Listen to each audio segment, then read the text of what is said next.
This video takes you through some final questions that will involve a different format of the binomial expansion using this formula here. Instead of having the column vectors, they're not very useful when you're trying to solve equations because of that format. You prefer to have it actually written out in full so you can solve the equations. You use this technique and you'll want to use this expansion when the power is unknown. That's usually when you come up with problems using this here with an unknown power. I'm going to have a known power just to go through where this formula comes from to get you used to it. So I'm going to look at expansion of 1 plus x to the power of 7. Don't take any of this down in your notes. You've got that formula already. This is just to get you to understand where the formula comes from, and you can take down the last two examples in your notes. I'll tell you when they come. So we get 1 to the power of 7 would be the first term, and then it would be 7 choose 1 x, then 7 choose 2 x squared, because each time that would be 7 to the 1 to the 6, and that would be 1 to the 5. Didn't write those in. And then it would be 7 choose 3 1 to the 4. If you're totally lost, you need to go back and watch some other lessons on this. And then 7 choose 4 1 to the 3 x to the 4, and so on. Now let's simplify this. What is 7 choose 1? Well, 7 choose 1, if we go back to basics, 7 choose 1 is n factorial, so 7 factorial over, actually, that'll be fine, 7 factorial over r factorial. R is the term you're at, so 1, and then n minus r will be 6 factorial. When you write that out, 7 times 6 times 5 times 4, and so on,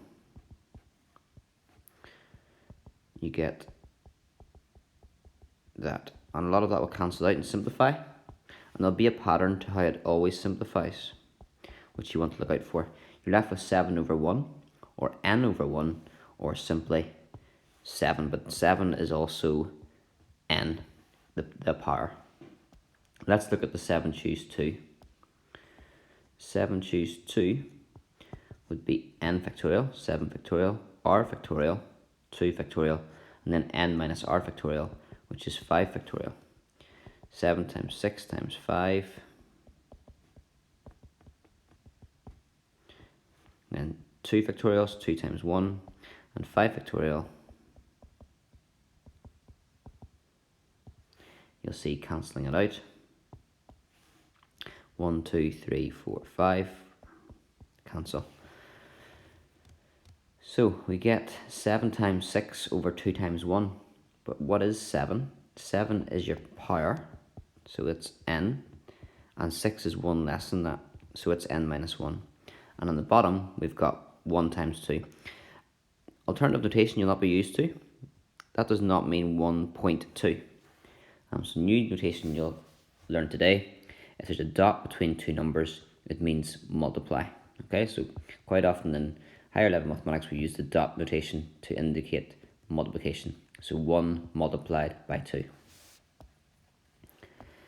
Then 7 choose 3 would be 7 factorial, n factorial, r factorial, which is 3 factorial, and then n minus r, 7 minus 3, 4 factorial. I know it's a bit tedious, but it's the best way to explain this is to do it all out in full. 3 times 2 times 1, and 4 times 3 times 2 times 1. Well, if we cancel those out, 4 will cancel and downwards, and then we end up with 7, which is our n, 6 n minus 1, and 5 n minus 2. And at the bottom we've got 1 times 2 times 3. The reason for doing this, by the way, is because sometimes we won't know what that is, the n, so we'll have to be able to write out this here version instead of just this bit, or using the calculator.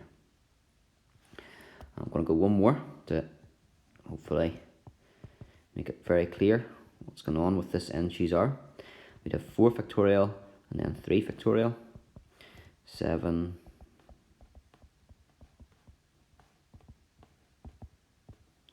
and then 4 factorial, 4 times 3 times 2 times 1, and 3 factorial, and then cancelling out, 3, 2, 1, 3, 2, 1. You probably think other numbers cancel out there, but not within the structure. We want to keep it in terms of n, so I'm not going to try and cancel out the 4 with this 4. So we've got 7n, 6n minus 1, 5n minus 2, and 4, which is n minus 3, over 1 times 2 times 3 times 4. So hopefully you can see a pattern there. We've got n over 1, or just n minus 1 over 1 times 2, and you can see the denominator is going 1 times 2, 1 times 2 times 3, 1, 2, 3, 4. The next one will be 1, 2, 3, 4, 5. And the numerator is going n, and then it's going to be n times a number 1 less than it, n minus 1. And then the same numerator multiplied by 1 less again, n minus 2, and so on and so forth. The general term then that you'll see in your formula booklet is this here. So the r is what term you're at there. So if we're at the x to the power 4 term, this 7 choose 4 is the x to the power 4 term. So our r is 4. So the denominator will go up as far as 1 times 2 times 3 times 4. And how do we know how many will it be for this? Well, it'll always be n, then 1 less, then 2 less, then 3 less, and 4 less, and so on. But you stop at n minus r plus 1. So if we've got 4 for this power, then we stop at n minus 4 plus 1. Minus 4 plus 1 is minus 3, so we stop when you get down as far as n minus 3, which is there. Okay?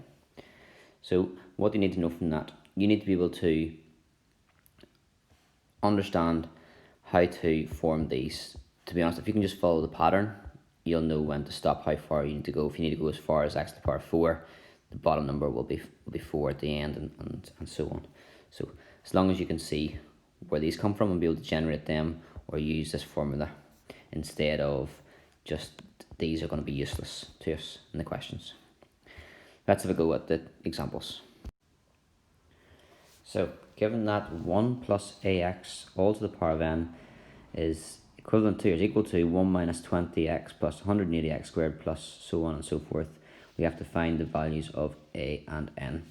If we just went straight off, don't write this down just yet, a plus b to the power of n, and we said, okay, that's 1 to the n plus n choose 1, 1 to the n minus 1, and then our b, which is ax. That would be how we'd normally approach it. They're n's, by the way, not bh's. Then we'd have n minus 2, and then ax all squared. That's not going to be that useful, because if we're going to try and find a and n, we're going to have to compare the coefficients. Now, it's going to be very difficult to compare this here to minus 20, because what is that? That's quite a difficult thing to work with. So we're going to avoid that format for now, and avoid that expansion, and use the one we just talked about. So we're going to try and expand 1 plus ax to the power of n. So the similarity then, or the difference I should say, is that the x that we have is ax, so we replace x to be ax. The first term will be 1, the second term will be nx, so it will be n. Now, as I said, the x that we have is ax, so ax will go in there. The next term would be n minus 1, so n minus 1 over 1 times 2, and then x squared, so ax all squared. Now we can keep going. The next one would be, I just don't write this in, but just so you are confident with the formula, should be n minus 1, n minus 2 over 1 times 2 times 3, and then it would be ax cubed. Now why did I say not to write it in? Well, because we're only concerned about up as far as x squared, but hopefully you can see the pattern now with this formula, how it works.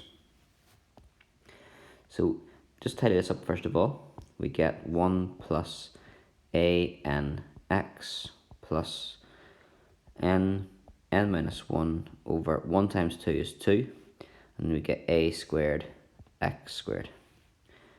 Now if this expansion is equal to this, then this here should equal this here.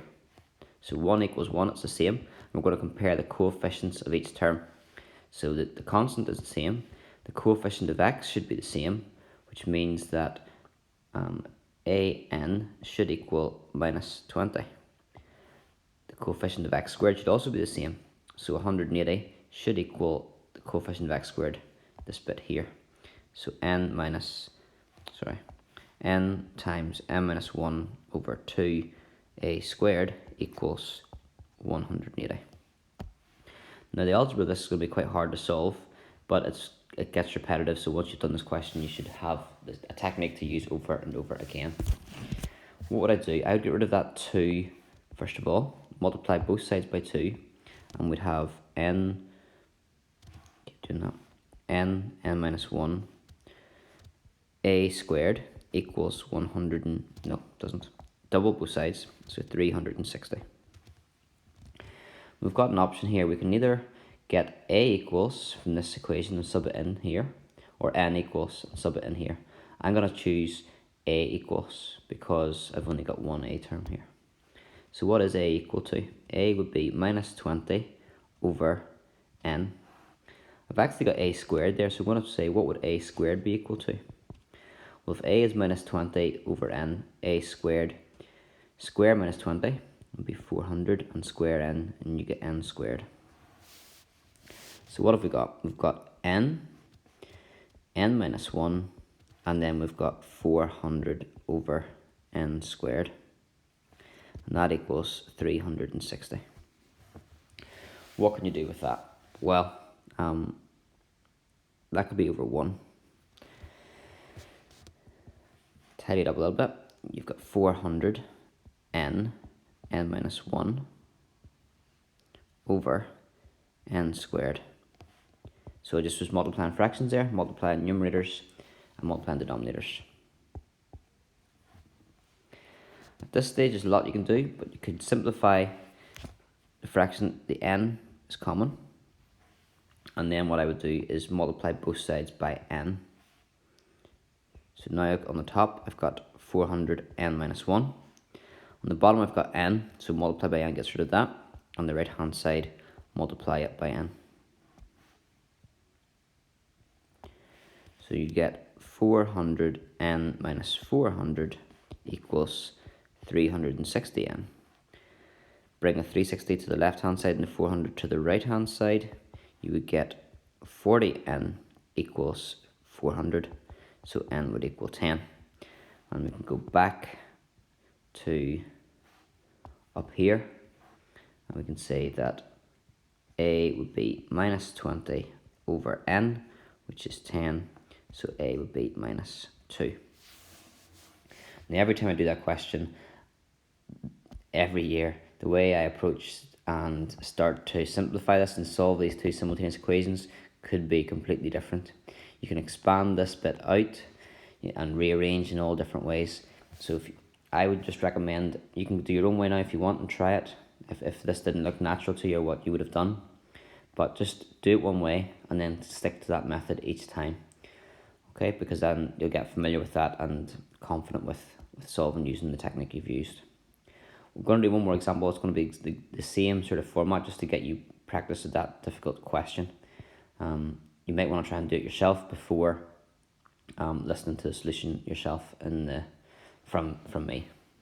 Okay, last question. So given that the first three terms in the expansion 1 plus cx all to the power of d are 1 plus 56x plus 1456x squared, find c and d. We'd want to use the expansion I've given you before, just the relevant part I suppose. What you need.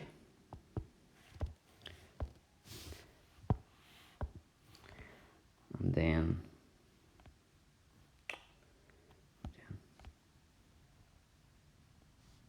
we'll go from there.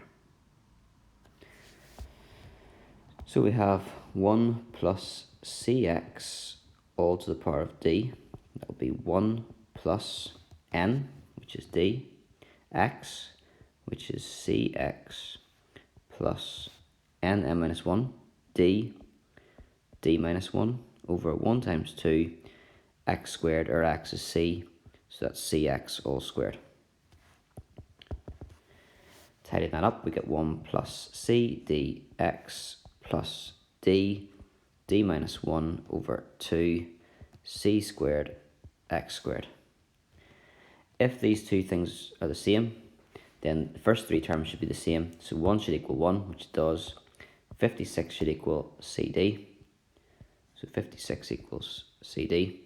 Just taking the coefficient, we're not looking at the x, we're looking at the numbers in front of the x. And then the 1456 should equal d minus 1 over 2 c squared.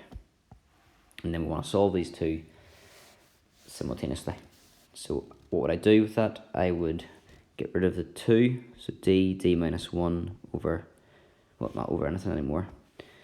C squared, that c squared can go at the end like last time, or you can even put it at the front, doesn't really matter. And then we need to double the 1456, which would give you 2912. And then from there, we can sub in c or sub in d. I'm going to sub in what c squared is like the last time. So what is c equal to? C is equal to 56 divided by d. And then from there, what's c squared equal to? It would be 56 squared, 3136 divided by d squared. So if we sub that into the second equation, we've got 3136 over d squared, and that's multiplied by d minus 1 over 1. I cancel out the d, and then we're left with 3136 d minus 1. That's divided by d, or if you multiply both sides by d, then the d would appear over here. 3136d minus 3136 equals 2912d. Bring the 3136 across, and then do 3136 minus 2912. 224d. Hopefully that works out. 3136 divided by 224, we get 14.